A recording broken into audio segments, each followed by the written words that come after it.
ये हनुमान जी महाराज है ना, इन्होंने गदा हाथ में लेकर के, बढ़िया विकराल रूप बना करके, पर्वत आदि हाथ में लेकर के हम सब लोगों को एक बहकावे में रखा है। किस बहकावे में? कि मैं ऐसा ही हूं, मुझे ऐसे ही मान के भजो। हम सबको वह रूप दिखा करके चुपचाप भीतर बैठ करके अत्यंत वाष्पवारी परिपूर्ण लोचनम श्री राम कहते हुए निरंतर उसी भाव में निमग्न होकर के बस, अरे सहचरी हैं। आपको पता है श्री चारुशिला जी, श्री हनुमान जी का सखी स्वरूप है चारुशिला जी का। कथा आती है कि सूर्य उदय से सूर्य अस्त तक श्री हनुमान जी महाराज राम जी के पास ही रहते हैं।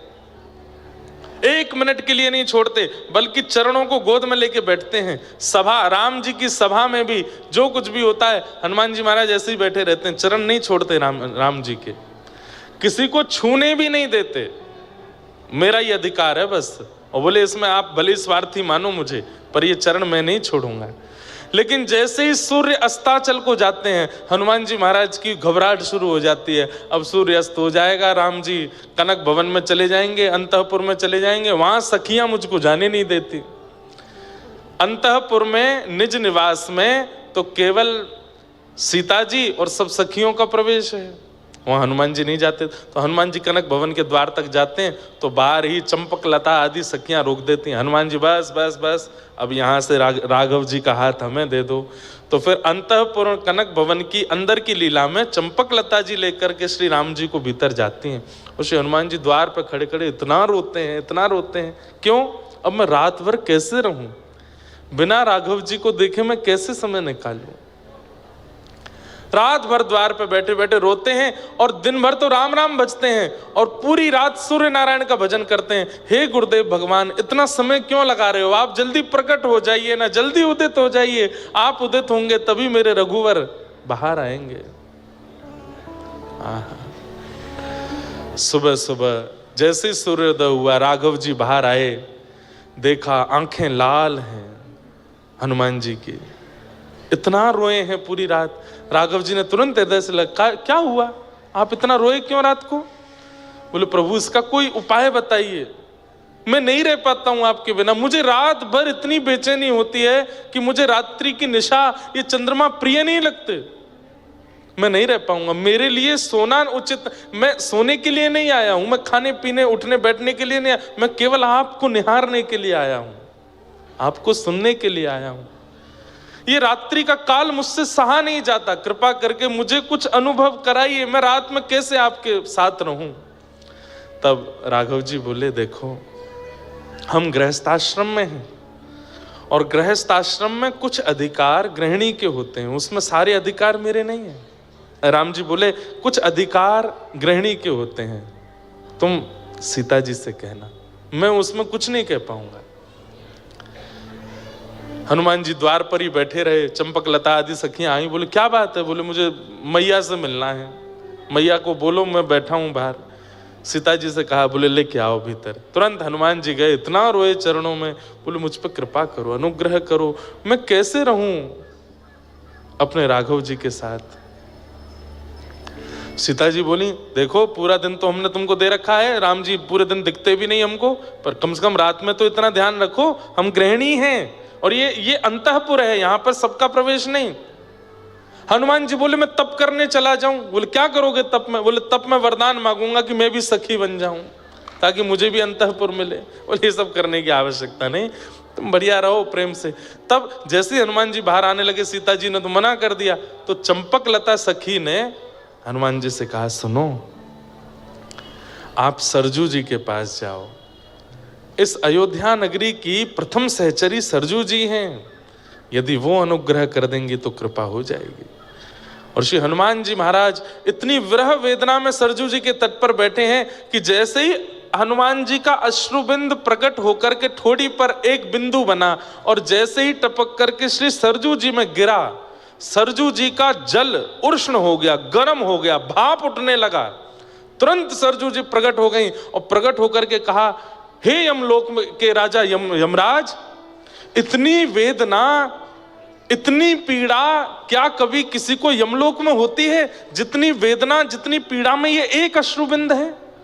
यमराज कहते हैं इतनी वेदना तो यमलोक में भी किसी को नहीं होती। कौन है इतनी वेदना में? तब देखा तो तट पर श्री हनुमान जी बैठे हैं। कितनी वेदना है उनको राघव जी के दर्शन की। सरजू जी गई और जाकर क्या बात है हनुमान? बोले मुझे सखी बनाओ, मुझे सहचरी बनाओ, मुझे अब ये पुरुष वेश में नहीं रहना, मुझे ये बानर वेश में नहीं रहना, मुझे सखी बनाओ, मुझे अंतःपुर में रहना है, राघव जी के संग रहना है। और ऐसी कृपा कर दो दिन में मैं हनुमान बन के रहूं, रात्रि में मैं सखी हो जाऊं।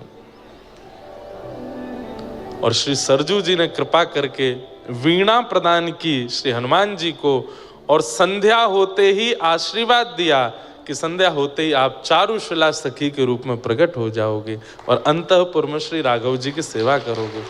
तो दिन भर तो श्री हनुमान जी महाराज गदा लेकर के या उठा के मार, वाय उठा के फेंक दे, पूरे दिन ऐसे उग्र रूप में रहते हैं। लेकिन संध्या होते ही सूर्य अस्ताचल को जैसे जाते हैं, चारुशिला सखी बन जाते हैं और वीणा लेकर के पूरी रात श्री राघव जी को देखते रहते हैं और वीणा का वादन करते हैं। पूरी रात श्री राघव जी को वीणा सिखाते, सुनाते हैं। हमारे महंत जी कह रहे, बोले महाराज जी कभी कभी रात्रि में मैंने पूछा, मैंने कहा इतने अद्भुत हनुमान जी हैं, ऐसा हो नहीं सकता कि यहाँ कोई अनुभव ना होता हो। और मैं जो सुनना चाह रहा था वो मैंने सुन लिया। कई बार मैंने कई हनुमान जी के स्थानों पर कथा की, कईयों ने कहा हमें हनुमान जी के हुंकार की आवाज आती है, कभी राम की आवाज आती है, कभी चलते हैं तो उनके धम धम धमक की आवाज आती है, कभी खड़ाओं की। तो ये सब महाराज जी ने भी बताए। तो मैं लेकिन कुछ सुनना चाह रहा था और वो यही था कि महाराज जी रात्रि में घुंघरू की आवाज आती है। मैंने कहा हाँ, अब लगा कि राम हनुमान जी यहीं बैठे हैं, क्योंकि वो रात्रि में चारुशिला रूप में होते हैं और उस समय श्री राघव जी को प्रसन्न करने के लिए, श्री राघव जी के मन को आनंदित करने के लिए वो सखी रूप धारण करके नृत्य करते हैं, गायन करते हैं। ऐसे श्री हनुमान जी। राघव जी की बड़ी बड़ी अंतःपुर की लीलाएं हैं जिनको व्यास मंच से कई लोग नहीं सुनाते और नहीं सुनाना भी नहीं चाहिए, सारे भाव नहीं बताने चाहिए कथा में। पर हमारे रामानुज गुरु जी, पूज्य पिताजी महाराज के गुरु जी एक लीला सुनाते थे, वो और सुनाऊं। अंतःपुर में कैसी लीला होती है कि रोज राघव जी जब भीतर कनक भवन में आते हैं तो दरवाजा बंद करते ही सब सखियां कहती हैं मर्यादा बाहर छोड़ के आए हो ना, मर्यादा पुरुषोत्तम, मर्यादा पुरुषोत्तम, पूरे दिन मर्यादा पुरुषोत्तम बने घूमते हो, ये अंतःपुर में मर्यादा नहीं। तो राघव जी बोलते हैं हाँ अब जैसे चाहो बैठा लो। तो सब सखियां लेकर के राम जी को घुमाती हैं, कभी झूला पे बैठाती हैं, कभी कुछ करती हैं। अभी तो ये होली का, इतनी सुंदर होली है राघव जी की, कल अगर अनुभव लगा तो कल सुनाऊंगा। तो सीता जी बोली आज क्या विनोद करें? केवल वृंदावन चंद्र ही विनोद नहीं करते हैं, प्रिया प्रियतम आनंद नहीं करते, यहाँ राघव जी और सिया जी का भी सुख होता है। वो आज क्या विनोद करें? तो सब सखियां बोली क्या करें? नृत्य करें? बोले नृत्य तो रोज ही करते हैं। गायन करें? बोले वो भी रोज ही होता है। कुछ नया बनाए? बोले वो भी रोज। कुछ अलग करो आज। तो राघव जी बोले क्या अलग करो? कुछ अलग नहीं करना, वही कर लो जो रोज करते हो, कुछ गा लो, बजा लो, नाच लो। थोड़े से राघव जी, ये हमारे ठाकुर जी से कही होती है बात राधा रानी ने। ठाकुर जी तो 50 प्रकार के नियम बताए, ये कर लो, ये कर लो, ऐसे कर लो। लेकिन राघव जी कहीं ना कहीं थोड़े से अंतरंग भाव में रहते हैं। इतने में ही सिया जी के मन में आई, बोले हाँ एक युक्ति है। बोले क्या? आज आप लहंगा पहनो, चुनरी पहनो, आंखन में काजल लगाओ, होठन पे लालिमा लगाओ, गले में गहने पहनो, सारे केस खोल करके यहाँ सिंदूर डालो और हमारा रूप बना के हमारा अभिनय आप करो और हमें लाओ धनुष बाण दो, अपनी पीताम्बरी दो, सिर पर मुकुट धारण कराओ, हम केस खोल करके आज हम राघव जी का अभिनय करेंगे और आप सीता जी का। राम जी बोले ये सब नहीं करना, कुछ नहीं करना, हम ही रहने दो, तुम ही रहो। सीता जी बोली करना पड़ेगा, ये अंतःपुर है, ये आपकी सभा नहीं है कि वहां सभा में जाकर के आपकी बात मानी जाएगी, ये कनक भवन है, यहाँ हमारी बात मानी जाएगी। राघव जी बोले तो ये क्या तरीका है कि हम कुंडल उंडल पहन करके, आंखन में काजल लगा के, लहंगा बढ़िया पहन के घूमे? बोले कोई बात नहीं, एक विनोद होगा, सखियों को सुख मिलेगा। दूर खड़े चारुशिला जी के रूप में हनुमान जी बड़े प्रसन्न, बोले आज आनंद आएगा, करवा। राम जी अंत में बेचारे हार गए, बोले कि ठीक है, कहाँ हैं, दीजिए अपने वस्त्र। सीता जी ने अपने संपूर्ण वस्त्र श्रृंगार सब दिया। बोले मैं करूं श्रृंगार? बोले नहीं नहीं, आप भीतर नहीं आओगी, मैं खुद कर लूंगा। चारुशिला जी बोली मुझे दे दीजिए अधिकार। हनुमान जी वो राघव जी को लेकर के भीतर गए, लहंगा पहनाया, ऊपर चुनरी उड़ाई, आंखन में काजल लगायो। बार बार हनुमान जी के नेत्र सजल हो जाते हैं कि ये सुख तो है जो मुझे बाहर नहीं मिल रहा था, वो अब अंतःपुर में मिल रहा है। और वहां चंपक लता सखी लेकर के गई हैं श्री सिया जी को, और वहां राघव जी का रूप, आहा, नव कंज लोचन कंज मुख कर कंज पद कंजारुण, अद्भुत रूप धारण किया।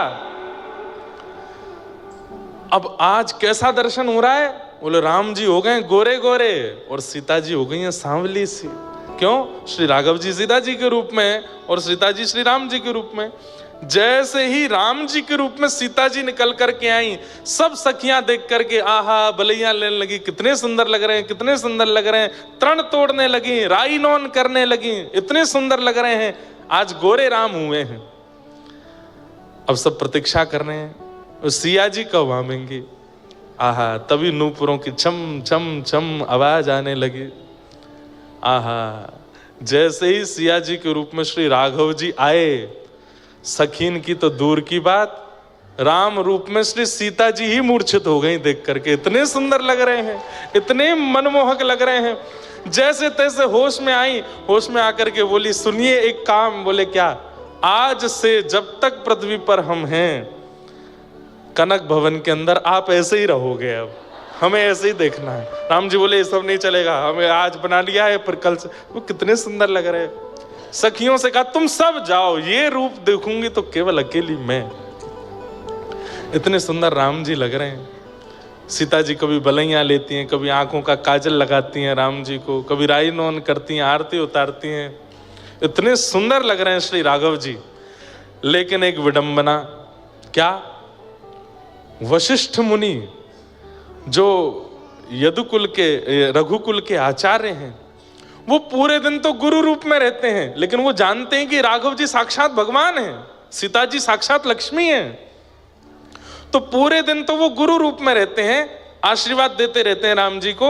लेकिन संध्या होते ही वो सरजू जी के तट पर अपनी कुटिया में जाते हैं और तुरंत गुरु रूप त्याग करके एक साधक बन जाते हैं और श्री राघव जी के चरणों में बारंबार प्रणाम कर मानसी सेवा करते हैं। राघव जी को चित्त में बुला के उनको प्रणाम करते हैं। लेकिन हैं भी तो वशिष्ठ मुनि। अब वशिष्ठ मुनि जैसे ही सरजू जी के तट पर बैठे, नेत्र बंद करके हृदय में राघव जी को प्रणाम करने के लिए जैसे ही उनका आवाहन किया, तो क्या देखते हैं? राम जी तो गोरे गोरे दिख रहे हैं और सीता जी सांवली सी दिख रही हैं। वशिष्ठ मुनि बोले ये क्या हो रहा है चित्त में? ये राम जी गोरे कैसे हो गए? ये श्याम वर्ण के ठाकुर जी गोरे क्यों दिख रहे हैं? तुरंत सरजू जी में स्नान किया, स्नान करके फिर से माला आदि करके फिर से नेत्र बंद करके जैसे ही मानसी में बैठे, सिंहासन पर गोरे राम जी बैठे हैं, बगल में चुनरी ओढ़ के घूंघट करके सांवली सीता जी बैठी हैं। बोले ये क्या हो रहा है? कहीं ऐसा तो नहीं है कोई संकेत है? कहीं मेरे शिष्य राम कहीं संकट में तो नहीं है? तुरंत कमंडल उठाया, पहुंच गए कनक भवन। अच्छा, गुरु जी को कोई रोक टोक नहीं है, कनक भवन में जाने से इनको कोई नहीं रोक सकता। रात्रि अर्धरात्रि का समय, तुरंत द्वार पर जाकर के सहचरियों को तुरंत दरवाजा खोलो, गुरु वशिष्ठ खड़े हैं द्वार पे। अब सखी बोली भीतर तो सब डामाडोल चल रहा है माहौल, गुरु जी रात में क्यों आ गए? एक सखी ने दूसरी को, दूसरी ने तीसरी को, ऐसे करके अंतःपुर खबर पहुंचवाई, राघव जी सावधान हो जाइए, गुरु वशिष्ठ आ रहे हैं। अब ये सुनकर के सीता जी राम जी के रूप में वो तो तुरंत उठ करके गई और तुरंत लहंगा आदि सब पहन करके आ गई। और राम जी के कभी केश में कुछ फंस गया, कभी कानन में कुछ फंस गया, कभी ये बोले ये क्या हो गया? गुरु जी आ गए द्वार पे, अब मैं जल्दी जल्दी वस्त्र कैसे उतारूं? सीता जी बोली जल्दी करो, गुरु जी आवे वारे हैं। अच्छा, गुरु जी प्रतीक्षा नहीं करते, उनके लिए तो द्वार खुलता है सीधे। राम जी जल्दी जल्दी दौड़ करके गए, जल्दी वस्त्र आदि अपने बदल करके, केश आदि सब बांध करके, आंखन को काजल वाजल सब बिल्कुल व्यवस्थित करके, जो भी मुख पर श्रृंगार था सब बिल्कुल हटा करके, मुंह धो धा करके आए करके तुरंत बैठे। इतने में द्वार खुला, गुरु वशिष्ठ आए।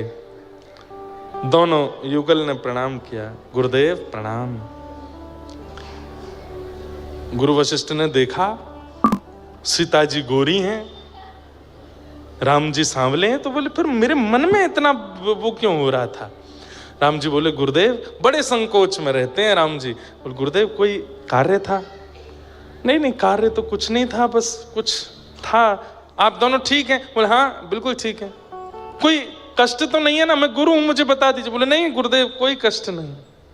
अच्छा ठीक है तो मैं चलूं फिर, प्रणाम, कल मिलते हैं सुबह। बोले हाँ गुरुदेव ठीक है। जैसे ही घूम करके जाने लगे वशिष्ठ जी फिर रुके, फिर दोबारा मुड़े, राम जी के थोड़े पास गए, यहां से केश हटा करके देखे तो बीच में मांग भरी पड़ी है।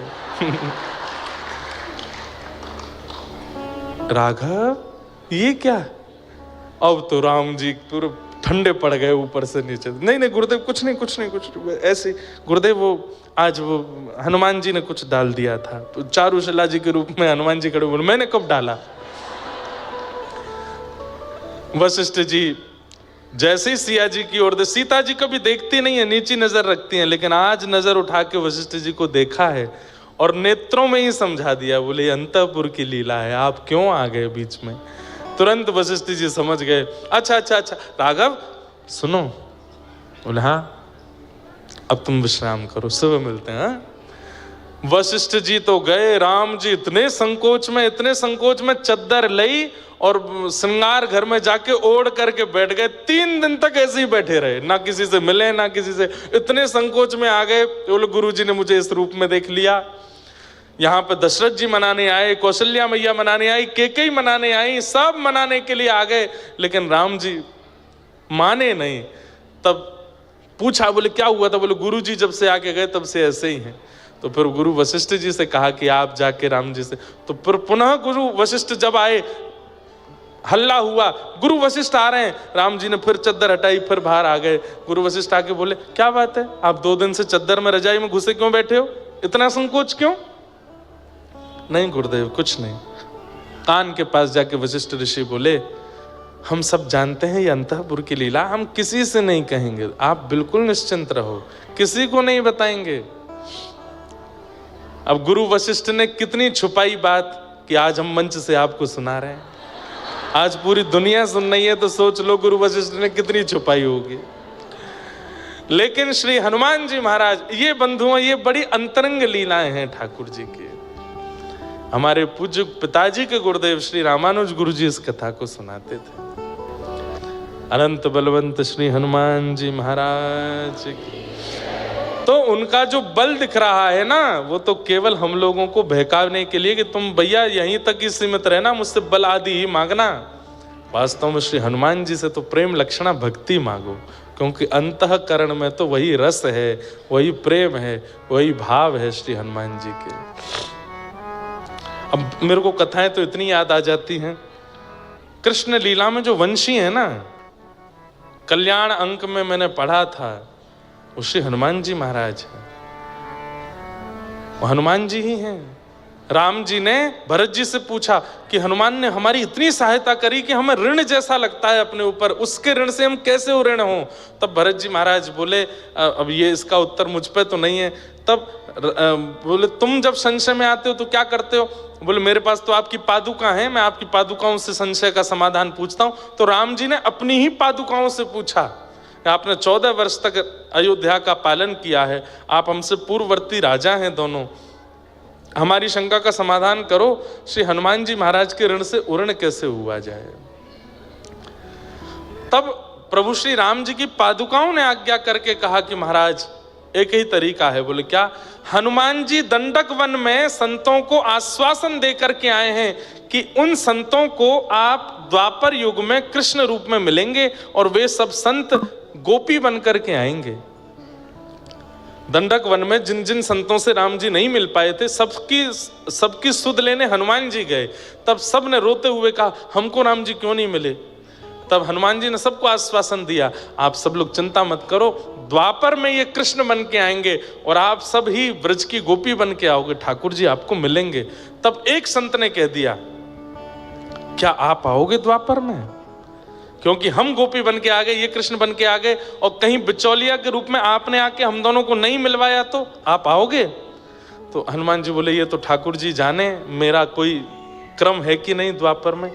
तो पादुकाओं ने आज राम जी को बताया, बोले कि हनुमान जी चिंता में हैं कि द्वापर में मुझे आना है कि नहीं, और वहां संतों को वो वचन दे करके आए कि वो उनको गोपी रूप में कृष्ण से मिलवाएंगे। तो इसलिए द्वापर में आप जब कृष्ण बनेंगे, आपके अधर पर विराजने वाली जो वंशी है वो महादेव का अवतार, और महादेव के रुद्रों में ही श्री हनुमान जी हैं। तो हनुमान जी ही वंशी के रूप में आपके अधर पर बैठेंगे, और जब आप प्राण पिरोएंगे तब उन सब गोपियों को खींच करके आपके समीप लाने का कार्य इन्हीं का होगा। आहा, अद्भुत अद्भुत भाव है।